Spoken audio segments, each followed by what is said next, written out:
Welcome to my channel. My name is Bree, and if you are new here, make sure you go ahead and hit that subscribe button so we can be cool. And if you are a returning subscriber, already my friend, already a part of the fam, then hey boo. So yeah, y'all, I'm back, and I got my drink.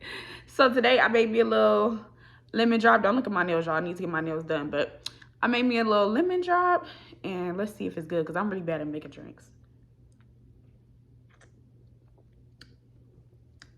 Okay. Sugar rim, just in case you want to know. Let's get into this story. So I did a poll on my community section, and like I keep telling y'all, if y'all not a part of the community section, if y'all don't be over there interacting, then you're missing out, because we be over there talking, voting on what I should talk about next, what story time should be up next, and blah blah blah. So anyway, the poll was like either a dig into my life or about the time my brother stole money from me, which by the title you could tell that it's about my brother stealing money from me. But it's low-key like a dive into both, for real. So let's get right on into the story. So basically, y'all, I had a father figure in my life, right? So this was the man that I called my dad my entire life. I really didn't know about my biological dad, and I'm gonna let y'all know when I ended up meeting him, because I did end up meeting him, but I didn't know. I kind of had like speculations my whole life, but my mom honestly did not tell me like what was up right then and there. It was just like, this your dad, like he's been here my whole life. So, and that he was in my life. So anywho, from my understanding, it was just me, who was the oldest, and then my younger brother and my younger sister. So my younger sister is actually, that's her actual dad. That's her real dad. But, he raised all of us, so I called him dad as well. So, y'all, like, I don't remember exactly how old I was, but I had to be, like, between the age of 8 and 10. One day, we was, like, coming back from the park or whatever, and we was going home. So, the street that we lived on, we actually stayed with his mom, who I call Granny. So, we was on our way back to Granny's house. Now, Granny stayed like 5 houses down from my grandma, like my mama's mama. So basically, both of my grandmas stayed on the same street, right? So we, that was lit, first of all. My whole family stayed around in this vicinity, like within streets of each other. Like everybody stayed around the corner from each other. So anyway, we was coming back from the park one day or whatever. It was me, my mom, my dad, my sister and brother. And, we walking up on the porch, everybody getting out the car, we walking up on the porch to go in the house or whatever after coming from the park. So my mom stops at the mailbox to check the mail. And y'all, we digging right into it. I gotta take a drink first before I even talk about this. Hold on.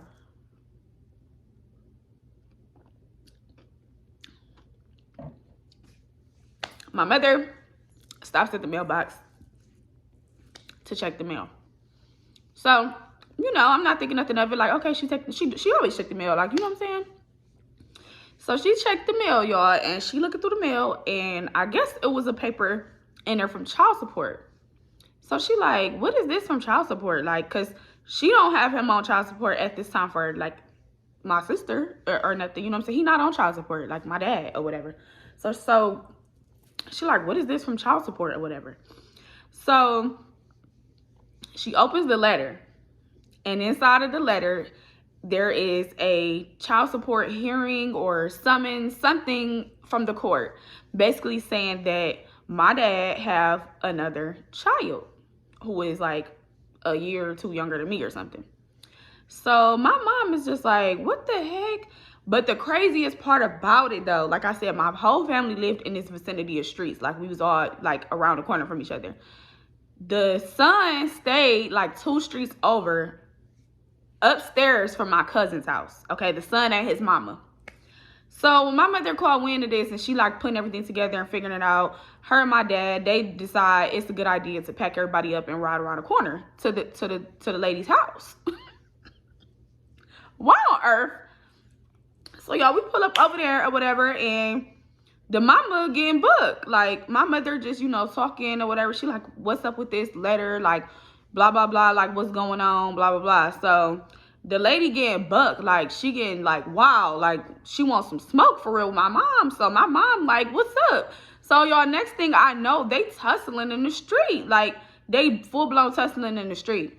So my dad is trying to break them up or whatever, and like kind of wanting some smoke with whoever else there. Like, you know, he kind of on 10 because it's a fight. And I don't know if y'all like ever been around people who fighting, but for some reason when other people is fighting, like, it just charge other people up and make them just get mad and just, you know, it's like kind of like, matter of fact, you know what it is? It's an energy exchange. Like, if it's a whole bunch of negative stuff going on, that energy is transferred onto other people. So I think that's what it more so was. Like, it was like negative, like pushing on him, and he loved drama, let's be honest. So, you know, he like manifested in this, like he's enjoying it for real. So long story short, the boy who we went there for, which was my brother, y'all, he grabs a broomstick and tries to hit my dad with it. So me and him, like, we posted up because I'm like, you're not about to hit my dad. Like, what's wrong with you? Like, I know this your dad, but you might be, I don't know. You know, this might be your dad too, but you can't just hit him. Like, you tripping. So whole time, y'all, my little brother and my little sister is in the car crying. The other little brother is trying to hit him with a broomstick, and it was just a hot ghetto mess, right? So after that situation, we all went back around the corner to the house, and, you know, everybody talking about it, and everybody want to know what happened. And it was just a whole bunch of just drama, y'all. And honestly, like, growing up, it was just always something, like always a whole bunch of just drama for real. So fast forward, after that, I never heard of this boy again until I became an adult, okay?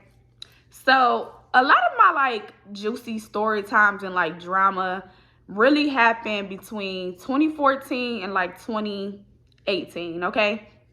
Those 4 years of my life was just, like, crazy. Like, all the time I used to see a lot of drama going on around me and a lot of people going through drama around me, but I never was, like, really into it until them years. Like, them was, like, really some crazy years. So I ended up being, like, reunited with him, and, like, it was for sure, like, this is after him and my mom had a divorce. My dad and my mom had a divorce or whatever. So I ended up being reunited back with my brother, and we are going to give him a name. We're going to call him L.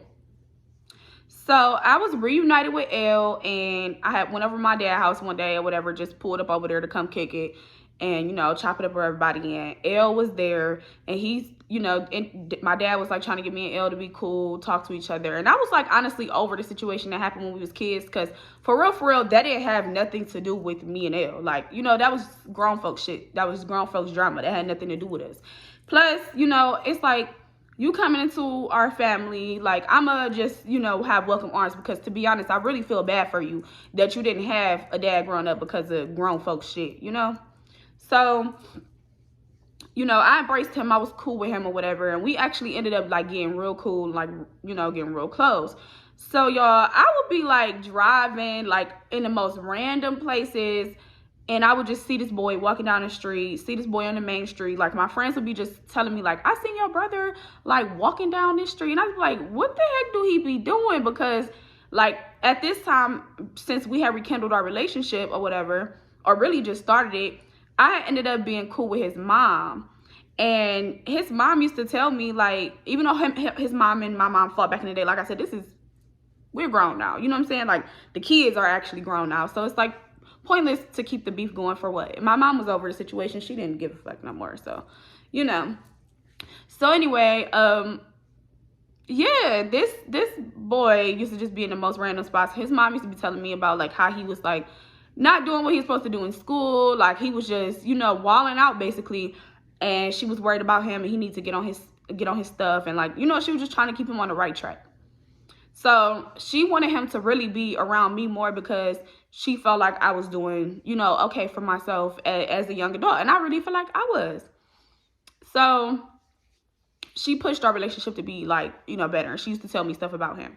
So, yeah. So anyway, we started kicking it more. And I started, like, trying to have, like, more hands on, like, being in his life to get him on the right track. Because sometimes it's easier hearing it from somebody that's, like, you know, a peer versus adult who you feel like don't connect to you at all or don't know anything about what you got going on. You just can't relate, basically.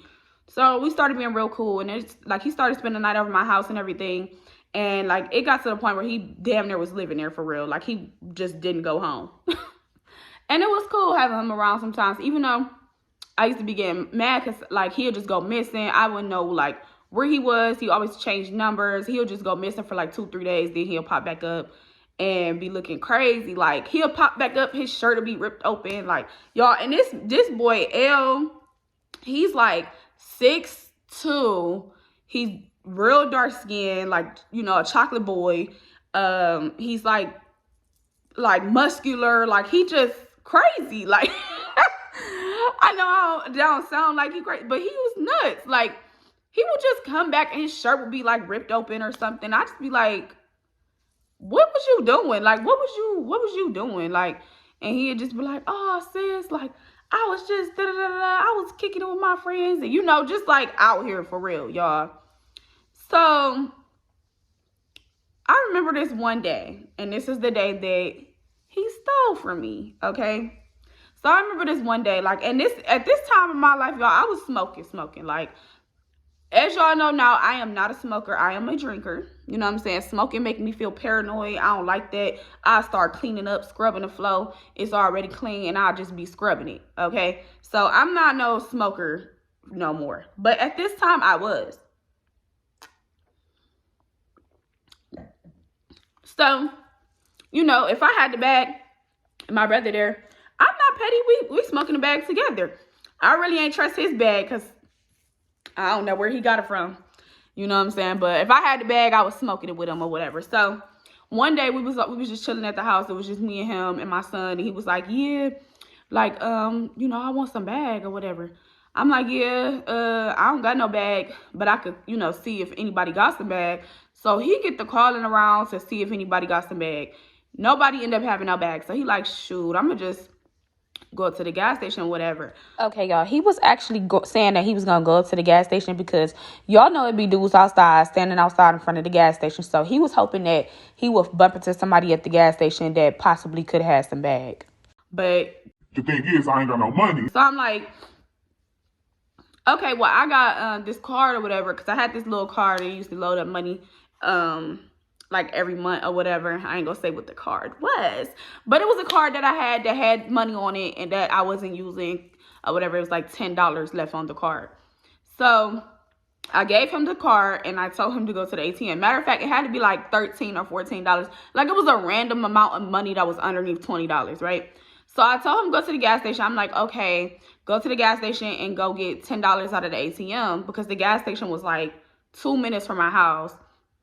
Y'all, this is the same apartment that happened with the person outside that the hit and run. If you ain't watched that story time, go watch it. But this is the same apartment. So, you know, I told y'all the gas station was right down the street. So he goes to the gas station to go get the $10 out or whatever, and then he comes back. Now, when he come back, he like, yes, sis, I couldn't take the $10 out or whatever. So I'm like, why not? I know that for a fact they let you take $10 out. Like, I know for a fact they let you take $10 out. And I know it's enough money on there to pay the $2.50 fee. So why is it not letting you take it out? And he like, I don't know. Why is it not letting me take it out or whatever? So I'm like, okay, that's weird. So I'm like, okay, I'm about to call the card. So y'all, I called the card. I ain't had an app on my phone or nothing. I called the card and it told me the balance was like, who in my door? Hold on, y'all. Somebody in my door. I don't know who that was. I tried to look on the ring, but I ain't see nobody. So anyways, so I called a card or whatever, and it's telling me like, yeah, your balance is $4.32 or whatever. So I'm like, how is it $4? So I'm like maybe thinking like, okay, maybe something came out off the card. But I honestly really didn't use this card. When I got the money loaded onto this card, I would take money off, or I would just swipe it for food or something like that. Like it was not like my actual bank account card. You know what I'm saying? So I'm like, okay, well, let me check the transaction history. Y'all check the transaction history. And why did it say this man just pulled $10 off my card? So y'all, immediately I just get so mad. Like I just literally just start feeling like fire inside of me, because I'm just like, I know he did not take that money off my card and just go act like he didn't take it off my card. And I told you to go take it off my card because I was about to buy use a bag. Like, I was gonna hit the bag, but I wasn't pressed for the bag. Like, you was the one pressed for the bag. You know what I'm saying? Like, I was chilling. Like, so I'm like, I know that's not the case. Like, no. So I go ask him. And at first, I'm like, so I walk down the stairs or whatever. I'm like, L, I'm like, did you take that money off the card? He like, no, it wouldn't come off. Like, I swear it wouldn't come off. Da, da, da. So I'm like, I think that's funny because, and you know you done messed up when a female say, I think that's funny because, or I think that's funny. What's funny? Ain't shit funny. Because, you know what I'm saying? I just called the car and it said that the last transaction was a few minutes ago at the gas station, you know, at that ATM for $10. So how is it that you don't have the money? You know, I was taking the money off to get you some bag, right? So then I guess it must have finally clicked to him. Like, okay, well, let me, you know, stop capping. Let me stop lying. So he finally told me the truth. Like, you know what? I did take it and I'm sorry. I'm like, you know what? Let me let you know something. One thing I don't do is deal with liars and I don't deal with thieves. So you gotta go. You got to go. You got to take your shit and you got to go, bruh. And on top of that, I'm not messing with you no more because that's petty. It's not even about the amount of money because the amount of money was small. It was about the principle and it's about like the respect level. Like, you should respect me enough being in my house all the time, basically having somewhere to live rent free. I'm not asking you for help with nothing. You know what I'm saying? And y'all, not only was he living there rent free, he had a girlfriend who lived there rent free who was a minor and a fucking runaway. I'm gonna tell y'all about that next story or later down the line. But you know what I'm saying? Like, all of this, like, I'm dealing with all this. I'm feeding y'all. I'm clothing y'all, literally, like, everything. You know what I'm saying? And I'm doing it out of the genuine kindness in my heart because I really want you to do better with your life. And you gonna sit here and play me like that? Like, be fucking for real. Like, be fucking for real. Like, so, yeah, y'all. After that, I really wasn't really messing with him like that. Like, I had seen him a couple of times throughout the years. And, you know, he would just be like, what's up, sis? Like, even now, y'all, still to this day, he and my messenger, what's up, sis? What up, sis? It's nothing really to talk about. Like, I'm not trying to be funny, but, I mean, I don't have no bad blood against him. I just can't trust you. You know what I'm saying? I can't trust you, even though it was a small amount of money. I can't have you in my house. I can't leave you there alone. If I don't see you, I can't trust you. And my dad was trying to tell him to make amends with us. But to be honest, I don't mess with none of them, y'all. We'll get into that later on down the line when we start digging into my life. But I don't mess with none of them. And it ain't, like I said, no bad blood. I'm loving people from afar. I don't care who it is at this point. Family, friends, you can get cut off. You can go. Because I am, you know, trying to go somewhere in life. And sometimes when you just hang around people who don't have things going on or not aligned with you or, you know what I'm saying, just got a lot of drama, you get sucked into that and you fall into that. So, like I said, family or not, you can go. So, yeah. So, yeah, y'all, that was the story time about how my brother basically robbed me for $10, like, so petty. And yeah, if y'all still here and you haven't subscribed, come on now. We on the way to 1K. I know you see the numbers. We on the way to 1K. Stop playing. We on the way to... Y'all, it's been a long road and we just getting started, but I'm just so excited, like, to see people actually watching my videos, enjoying my videos, telling me they binge watching my videos. Y'all don't know how much that means to me because I really started watching story times, like because I felt like alone at a point, you know what I'm saying? Like, I felt alone, and story times really helped me like go through things. Like, it helped me get through the stuff that was hard for me. So going through dark times in my life when I felt alone, a story time can help me be able to finish a task that I normally wouldn't finish because I got the motivation to do it because I'm listening to something, you know what I mean? Like, so that's what really started me, like, to actually do story times because I'm, like, listening to story times. And one of my favorite channels is Oh That's T. That's my girl. So, you know what I'm saying? Her story times, I'll be listening to them and I'll be like, wait, like, girl, we live the same life. You know what I'm saying? So that motivated me to be like, girl, get on here and tell your stories. Like, tell the people what you've been through because somebody out there gonna be relating to you. And if I can help y'all get through any situations or, you know, learn from my mistakes or, you know what I'm saying, anything like that, I'm just happy to do that. I'm happy to be here. And yeah, we in this for the long run. So tell your mama, sister, auntie, uncle, whoever, subscribe to the channel, come join the fam, become a friend. And yes, y'all already know I got to go. So I will see y'all later. Peace.